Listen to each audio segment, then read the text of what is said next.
Still see it's WDSU First Warning Weather Impact Day. We just had the last of our flood advisory go away just a little bit ago. Hang on to it for just a bit because our Manning Family Children's Hospital cam shows we've got some clouds billowing back again. We still are tracking some storms. When they're going to be pretty much gone, and by the time we're getting closer to WDSU News at 5, thinking here is I might be taking this WDSU First Warning Weather Impact Day away. So the last of the strong storms as we go to Upper Plaquemines, Bel Air, Ollie, Augusta, Crown Point, the Montsecour, and Ironton Alliance getting some hefty downpours here too. We got even some fading showers cut off. They were pretty hefty at one point, but now maybe a downpour, some bayou marshy areas. Northern parts of the area go to Washington Parish to Pearl River County. Right over Lee's Creek, a heavier downpour earlier. Bogalusa redevelopment upon you. Fords Creek into Pearl River County. That is the strongest storm activity we have at this time. So really we have wound down a lot of the rainfall in the storm activity.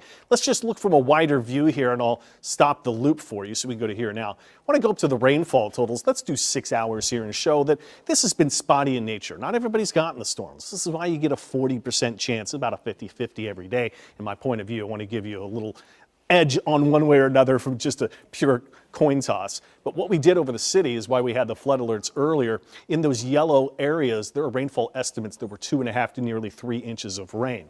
So what I'm going to show you, though, is what we actually recorded in some of those rain gauges today. Algiers, over 3 inches of rain.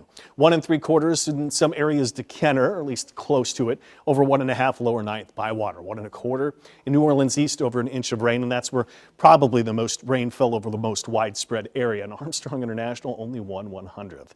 Staying at 90 officially at the airport. Rain cool there, some 70s. Home of Galliano, Gulfport, Biloxi, 89 to 91. Hammond at 89, and that storm in Bogalusa's got you at 82. And the dew point's still standing at 70s. You got some 60s where you had some storms that just came through closer to the coast. So we look at what's driving our weather here, and it's the system that's up high in the sky here a few miles overhead, and you can see that this is going to roll farther west from that. And what we will do is bringing that south flow from the high pressure, continues to pump in copious amounts of the Gulf humidity, and a front that's going to be nearing and fading really doesn't enhance much, but it's going to be the addition of the system going west and then that south flow to keep us in the high humidity. Coast might find a few showers to get going tomorrow morning. 70s for the most part, a 75 at Galliano, 77 here in town, 80 at Lakefront.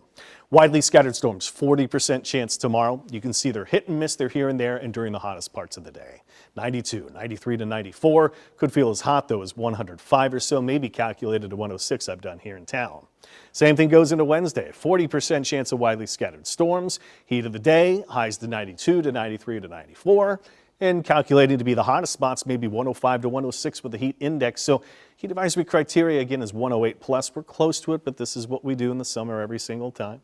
Scattered storms through the rest of the week. There really isn't any major weather player from here on out. Let's track the tropics. Chantal, the last of that today. Still dropping decent amount of rain here over the northeast. There are flood alerts that are in play.